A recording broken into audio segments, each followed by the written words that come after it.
¿A quién no le gustaría ser extraordinario? A cualquiera de nosotros, ¿verdad?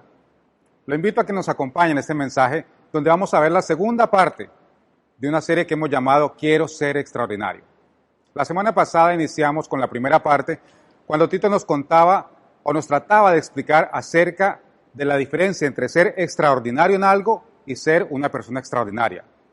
Y veíamos que nosotros seguramente conocemos personas que son extraordinarias en algo, pero es muy diferente a ser una persona realmente extraordinaria. Y nos enseñaba cómo Jesús en su economía ve el ser extraordinario de una manera completamente diferente. Y Tito nos contaba acerca de una historia en una ocasión cuando los discípulos iban caminando y estaban discutiendo acerca de algo.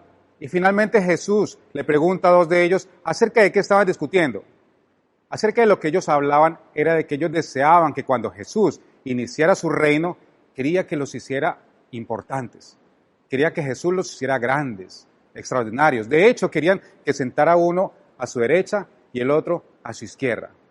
Y Jesús, en su manera de enseñar, les dice que va a ser algo completamente diferente. Pero antes de que iniciemos, quiero invitarlo a que se haga dos preguntas allí donde está. Pregúntese o trate de recordar, cuando usted era niño, ¿en qué deseaba ser extraordinario?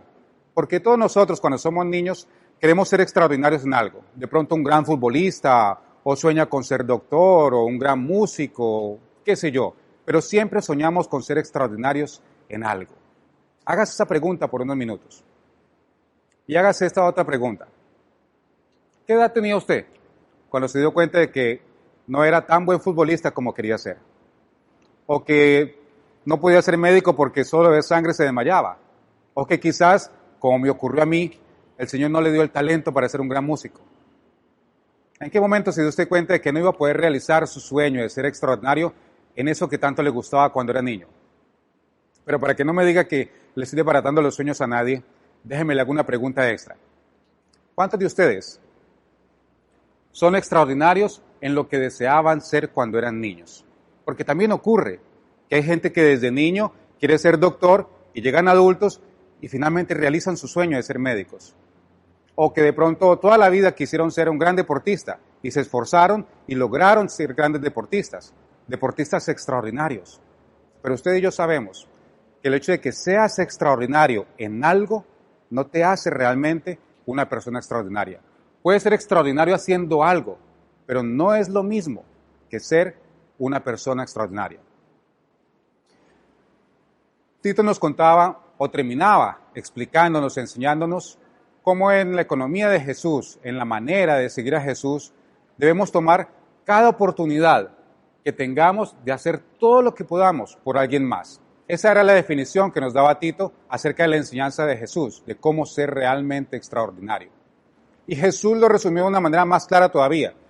Él le respondió a sus dos discípulos: entre ustedes no debe ser así, al contrario, al que quiera hacerse grande entre ustedes, deberá ser su servidor, y el que quiera ser el primero, deberá ser esclavo de todos. Y probablemente es una definición que no nos gusta mucho a todos. Hacernos servidor o hacernos esclavos. No es una definición que sea muy simpática o que nos guste escuchar, pero así fue como lo definió Jesús. La buena noticia es que ser extraordinario es una decisión. Es una decisión que cada uno de nosotros tomamos. Nosotros podemos decidir ser extraordinarios. Déjenme le doy un ejemplo más claro. Y en esto probablemente estemos de acuerdo. Entre más dinero tenga usted, va a tener mayor potencial de ser extraordinario. Y seguramente va a estar de acuerdo conmigo, porque es una realidad. Si usted tiene una muy buena posición económica, usted tiene más capacidad de ayudar a más personas. Es algo lógico, me parece a mí. Pero, entre más dinero tiene, seguramente va a estar menos inclinado a ser extraordinario de la manera en que Jesús lo definió. No es una regla. Yo conozco gente de nuestra congregación que tiene una muy buena posición económica, tiene una muy buena posición laboral y son personas supremamente generosas. Pero son excepciones, diría yo. Lo usual es que una persona entre más posesiones tenga, menos inclinado esté ayudar a los demás. Porque entre más posesiones, entre más dinero tiene, va a estar demasiado ocupado cuidando sus posesiones. Va a estar demasiado inclinado y demasiado concentrado en no perder lo que ya tiene. No es una regla, pero suele ocurrir. Ahora, otra cosa que es muy cierta es que todos nosotros, usted y yo, todos los días tenemos oportunidades de escoger ser extraordinarios. Todo lo hacemos, todos los días lo vemos.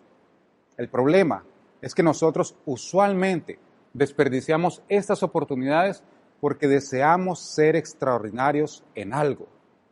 Creemos que si nosotros logramos ser extraordinarios en alguna cosa, vamos a ser mejores personas. Pero cuando hablamos de ser extraordinario, como lo define Jesús, tenemos que admitir que ser extraordinario en algo no nos hace personas especiales. Nos hace especiales en ese algo que hacemos, pero no nos hace mejores personas, no nos hace personas extraordinarias. Porque ser una persona extraordinaria es algo más profundo, más significativo, es algo diferente a ser extraordinario en algo. Ahora, la historia que vamos a conversar el día de hoy es una historia quizás de las más conocidas del Nuevo Testamento. Es una historia increíble. Y todos la conocemos, los hemos escuchado en algún momento, porque si yo le digo a usted que vamos a hablar del buen samaritano, usted probablemente ya ha escuchado la historia anteriormente. Y déjenme, le doy algo de contexto. Usualmente Jesús, cuando caminaba, recorría grandes distancias, lo seguía una gran multitud, porque le encantaba escuchar lo que enseñaba Jesús o quizás ver lo que hacía Jesús. Pero entre esa multitud, usualmente también había gente que no le gustaba que Jesús fuera tan popular y lo seguían no tanto para aprender de él, sino con la intención de desacreditarlo. Y en esta ocasión de la que vamos a hablar hoy, es una de estas ocasiones en la que Jesús va caminando, está enseñando, y hay en esta multitud una persona en especial, un personaje en especial que lo que desea es desacreditar a Jesús. Y la historia comienza así. En esto se presentó un experto en la ley. Este que decimos que es un experto en la ley es lo que para nosotros hoy en día sería como un abogado, alguien que sabía mucho acerca de la ley judía. Se presenta este experto en la ley y para poner a prueba a Jesús le hizo esta pregunta. Maestro, ¿qué tengo que hacer para heredar la vida eterna? Ahora, todo buen abogado, cuando hace una pregunta, ya sabe la respuesta. Recuerde que la intención de este experto en la ley no era saber la respuesta. Todo judío sabía que era necesario para heredar la vida eterna. Era algo básico de la educación judía. De modo que lo que quiere este abogado es ponerle una trampa a Jesús. Lo que quiere este abogado es utilizar lo que dice Jesús, lo que enseña Jesús, para contradecirlo, para decir que está enseñando algo erróneo.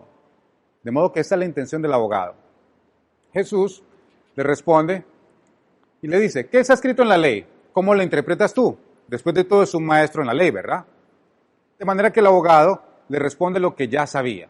Él le dice, ama al Señor tu Dios con todo tu corazón, con toda tu alma, con todas tus fuerzas y con toda tu mente. Ahora, esta es la parte interesante. Esta primera parte que menciona el abogado, el maestro de la ley, todo judío lo conocía porque es una parte que está tomada del Deuteronomio. Pero Jesús, en otra ocasión, había complementado esta respuesta con algo más. Y ama a tu prójimo como a ti mismo. Quizás esta segunda parte es justamente lo que quiere utilizar este maestro de la ley para tratar de ponerle una trampa a Jesús. Quizás lo que quiere este abogado es tratar de que Jesús defina quién es el prójimo. Mire cómo continúa. Bien contestado, le dijo Jesús, haz eso y vivirás. Pero al abogado no le basta quedarse allí. Recuerde que lo que él desea es utilizar las palabras de Jesús para contradecirlo. De manera que el abogado continúa y le dice, pero él quería justificarse, así que le preguntó a Jesús, y aquí viene la pregunta clave, ¿quién es mi prójimo? Recuerde que lo que desea el abogado es tratar de que Jesús utilice lo que ya había enseñado previamente para hacerlo quedar mal de alguna manera. De manera que Jesús, como usualmente hacía, no responde directamente. Y esta era la parte que probablemente a mucha gente le molestaba. porque parecía que cada que le preguntaban algo a Jesús o le preguntaban directamente algo, Jesús, en lugar de responder lo que le estaban preguntando, utiliza la ocasión para enseñar más allá todavía. Y siempre comienza esta clase de historias con había una vez. Y yo creo que a los discípulos esa era la clase de historias que menos les gustaba, porque casi siempre vemos que no entendían lo que había enseñado Jesús. Y después les tocaba preguntarle acá en corto qué era lo que quería decir, eso que les enseñó. A lo mejor también había gente que era la parte que más le gustaba. Quizás había señoras que seguían a Jesús, que cuando Jesús comenzaba con este de había una vez, llamaban a los niños y le decían, vengan, vengan, que Jesús va a contar una de sus historias. Como sea el caso, Jesús comienza la historia y continúa así. Bajaba un hombre de Jerusalén a Jericó y cayó en manos de unos ladrones. Le quitaron la ropa, lo golpearon y se fueron, dejándolo medio muerto. Ahora, hasta aquí es una historia bastante creíble, una historia con la que cualquiera de los que estaba escuchando a Jesús se podría relacionar. El viaje de Jerusalén a Jericó era un viaje peligroso, era más o menos unos 25 kilómetros y no era una distancia fácil de recorrer, era una distancia que tomaba varios días, de modo que era bastante posible que esto hubiera ocurrido. Un hombre viaja, lo roban, lo golpean y lo dejan medio muerto. De tal manera que este hombre, si acaso no moría por la golpiza, era muy probable que muriese devorado por las bestias. Y la historia continúa. Resulta que viajaba por el mismo camino un sacerdote, quien, al verlo, se desvió y siguió de largo. Ahora, la historia no nos cuenta mucho acerca de ese sacerdote, pero todos los que estaban escuchando a Jesús sabían que un sacerdote era quizás de la clase alta de la sociedad entre los judíos. Sabían que un sacerdote era alguien importante. Sabían que un sacerdote era alguien extraordinario para interpretar la ley. La historia continúa y ahora nos presenta otro personaje. También llega a aquel lugar un levita y al verlo se desvió y siguió de largo. Ahora, estos dos personajes tienen algo en común. Ambos vieron las circunstancias de un hombre golpeado al lado del camino. Y no sabemos qué habrán pensado. La historia no nos cuenta qué pensaron. Pero probablemente al ver a este hombre al lado del camino golpeado, encontraron alguna razón para seguir de largo y no detenerse a ayudarlo. Probablemente pensaron que los ladrones todavía estaban cerca y era mejor evitar detenerse sino seguir su camino. O como era usual en esa época, probablemente pensaron que si este hombre había sido robado y había sido golpeado, quizás era la voluntad de Dios y era mejor no intervenir con la voluntad de Dios. No sabemos qué pensaron, pero los dos tuvieron la misma actitud. Encontraron una razón, un motivo para no detenerse y seguir de largo. Y eso es algo que usualmente nosotros hacemos. Encontramos una razón, nos justificamos a nosotros mismos o racionalizamos algo para no detenernos y ayudar. Y la historia continúa. Pero un samaritano, y aquí algo bien interesante, Jesús nos introduce con un personaje, un samaritano. Y seguramente cuando la audiencia de Jesús escucha por primera vez esto del samaritano, todos se habrán preguntado, ¿qué hace un samaritano en la historia? Estamos hablando de un sacerdote, de un levita. ¿Qué hace un samaritano en esta historia? Y el problema es que los samaritanos no eran personajes bien recibidos entre los judíos. El samaritano era alguien de Samaria, ¿da? Pero lo interesante del samaritano es que eran personas discriminadas. Un samaritano era una persona que no era un judío puro, por llamarlo de alguna forma. Un samaritano era un judío a medias.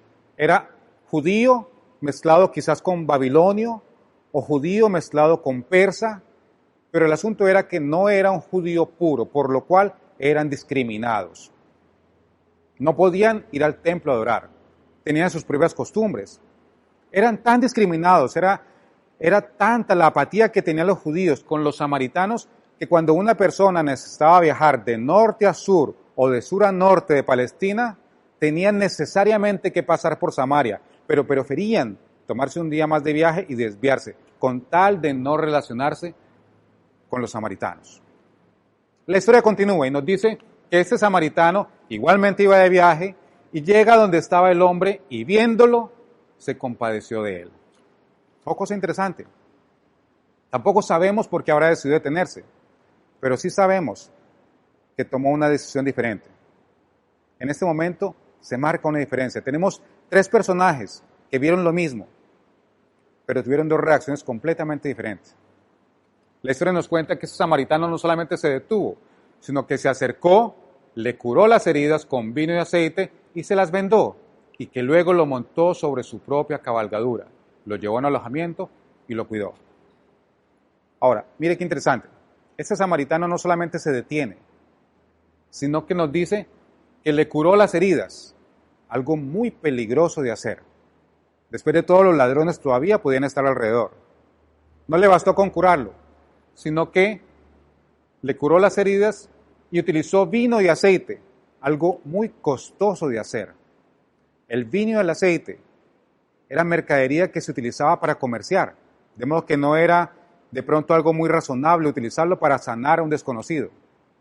Y no solamente eso, sino que también nos cuenta que lo montó sobre su propia cabalgadura, algo muy difícil de hacer, especialmente si era un peso muerto, un hombre herido que no podía ayudarse.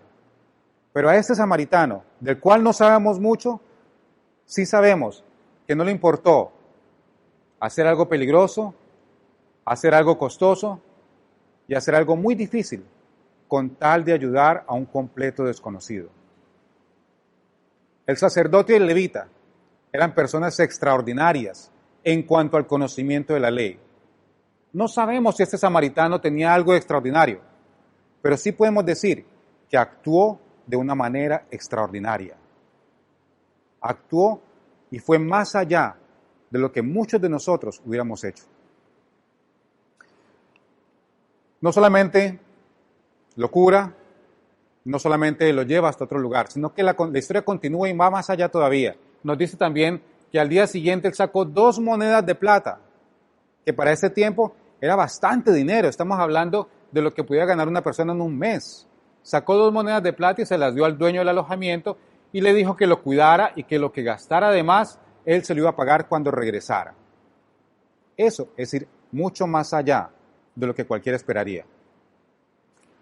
Ahora, a esas alturas, probablemente no solamente el abogado, sino la audiencia de Jesús se estarían preguntando, ¿y qué pasó con lo del prójimo? ¿En qué quedamos con lo del prójimo? De modo que Jesús detiene la historia aquí, mira al abogado y le hace la siguiente pregunta. ¿Cuál de estos 3 piensas que demostró ser el prójimo? ¿Cuál de estos 3 demostró ser el prójimo del que cayó en manos de los ladrones? Y al abogado, probablemente rezongando, no le quedó más alternativa, sino que me imagino yo que entre dientes o rezongando, responde, el que se compadeció de él, contestó el experto en la ley.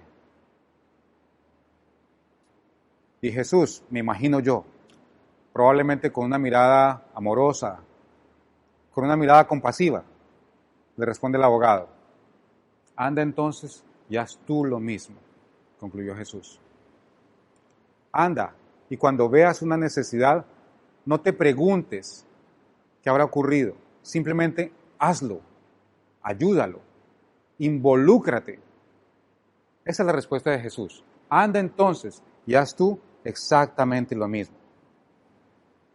Ahora, la buena noticia es que cada día nosotros tenemos la oportunidad de ser extraordinarios de la forma como el samaritano fue extraordinario. Todos los días tenemos oportunidades de marcar una diferencia. El problema es que nosotros encontramos excusas, encontramos razones. Hacemos lo mismo que el sacerdote y el levita.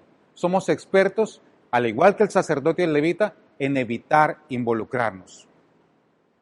Lamentablemente, tenemos esto en común, la mayoría de nosotros, con el sacerdote y el levita. Evitamos involucrarnos. Y lo que Jesús nos dice es, deja de estar preguntando quién es tu prójimo. Sé tú el prójimo. Sé tú el buen samaritano. Involúcrate. Cuando veas la necesidad, simplemente ve y hazlo. Va a llegar un momento para todos nosotros vamos a pasar por un momento en el que vamos a tener que decidir si queremos complacer a Dios amándolo a Él y amando a los demás. Porque eso fue lo que enseñó Jesús. Y si nosotros nos consideramos verdaderos seguidores de Jesús, vamos a tener que tomar esta decisión en algún momento. Vamos a tener que en algún momento dejar de permitir que nuestras posesiones y posiciones nos impidan ser extraordinarios. Mire, nuestras posesiones y nuestras posiciones son justamente lo que Dios nos ha dado para que aprovechemos para ayudar a otros. No es solamente para nuestro propio beneficio, en buena hora que lo utilice, pero si Dios nos lo ha brindado, si Dios ha permitido que tengamos esa posición o esas posesiones, es para que nosotros las utilicemos para ayudar a los demás, porque en últimas, el ayudar a los demás es lo que pone una sonrisa en el rostro de Dios.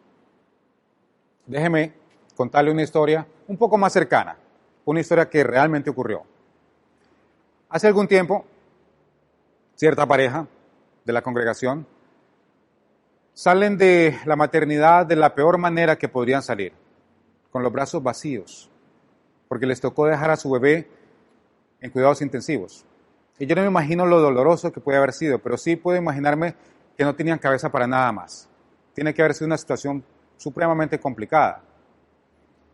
Salir de la maternidad y regresar cada día a esperar buenas noticias. Y en estas visitas diarias que hacían a su bebé, notaron que había otra mujer que iba sola. Y no se la veía muy bien, no se la veía no solamente de muy buen aspecto, sino de muy buena capacidad.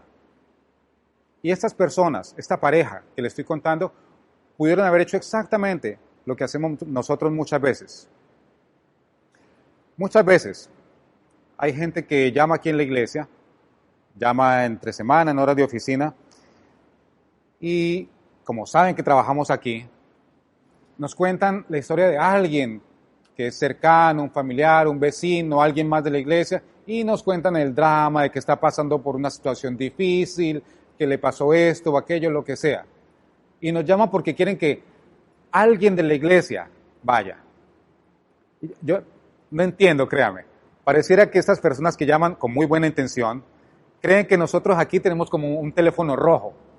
Para cuando alguien tenga necesidad, entonces nosotros llamamos a ese alguien de la iglesia, al escuadrón alguien de la iglesia, para que vaya y visite o vaya y haga algo al respecto.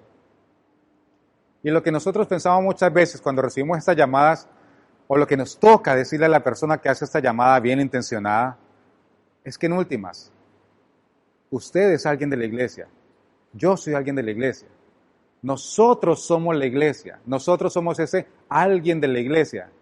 Entonces, en últimas, ¿qué quiere decir esto? O va usted o voy yo, porque nosotros somos la iglesia. Esta pareja que le estoy contando, tenían todos los motivos y todas las razones del mundo para no involucrarse. Tenían sus propios problemas, y no un problema fácil. Sí podían identificar el problema de la otra mujer que estaba saliendo de cuidados intensivos, pero ellos también tenían un bebé en cuidados intensivos, pero decidieron involucrarse. Decidieron no buscar excusas para no involucrarse. Esta pareja se acercó al taxista que veían que traía a esta chica todos los días, hablan con él y le dan dinero y le dicen que todas las veces que sea necesario la lleve y la traiga al hospital a ver a su bebé. Eso fue todo. Decidieron involucrarse. Mire, nosotros no le vamos a solucionar la vida a nadie, no vamos a arreglar los problemas del mundo, pero sí podemos ser un pedacito de mundo para esas personas y marcar una diferencia. Porque después de todo, involucrarnos, ayudar a los demás, es lo que pone una sonrisa en el rostro de Dios. Tú vas a ser una persona realmente extraordinaria cuando tomas aquello que está a tu disposición para ayudar a otra persona. Lo que sea a tu disposición. No pienses si es poco o es mucho. Deja de estar racionalizando que quizás lo que tú le puedas dar a ayudar es demasiado poco. No importa. Simplemente deja de preguntarte si es o no tu prójimo, si es poco o es mucho, pero involúcrate. Hazlo. Decide ser extraordinario, porque ser extraordinario es tu decisión. Todo lo podemos hacer. Déjeme terminar con un par de preguntas, como siempre.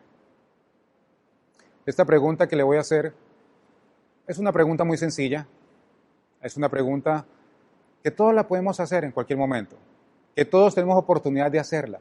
De hecho, estamos pasando por una situación muy especial. Estamos pasando por este asunto de la pandemia a nivel global. Y seguramente usted ya se le han presentado o está viviendo una situación en la que usted puede hacerse esta pregunta. Y cuando usted se hace esta pregunta, usted entra a este grupo de personas extraordinarias, porque esta pregunta es la pregunta que se hacen las personas extraordinarias. ¿Qué puedo hacer para ayudar? Es una pregunta muy sencilla. Es una pregunta fácil. Pero cuando comenzamos a hacernos esta pregunta, ¿qué puedo hacer para ayudar?, comenzamos de buscar excusas para no involucrarnos. Y comenzamos a ser extraordinarios a los ojos del Señor. La diferencia es, ¿vas a escoger ser extraordinario? ¿Vas a elegir ser extraordinario? ¿Vas a decidir involucrarte? Te invito a que lo hagas y que no dejes pasar otra oportunidad de ser extraordinario. Permítame orar por usted. Bendito Padre Celestial, quiero darte las gracias, Señor, por la oportunidad que nos has dado de ser extraordinarios, por mostrarnos cada día, cada oportunidad de ser extraordinarios. Solo te pido, Señor, que pongas en nuestro corazón y en nuestra mente la decisión, el valor, el denuedo para ser extraordinarios a tus ojos. No solo para buscar tu gracia, porque ya la tenemos, Señor. No para buscar reconocimiento, porque no es lo importante, sino para que podamos ser esa pequeña diferencia para esa persona que lo puede estar necesitando. Te pido, Padre, que nos muestres cada necesidad que podamos suplir. Y no solamente que nos la muestres, sino que nos des un corazón dadivoso, un corazón generoso, un corazón de prójimo, para dar un paso adelante y hacer la pregunta, ¿en qué te puedo ayudar? Te agradecemos, Señor, y ponemos en tus manos nuestras vidas, en el nombre todopoderoso de nuestro Señor y Salvador Jesús. Amén. Lo invito a la próxima semana que no se pierda la tercera parte de esta historia. Y si no ha visto la primera todavía, no olvide suscribirse a nuestro canal. Nos vemos la próxima semana. El Señor le bendiga.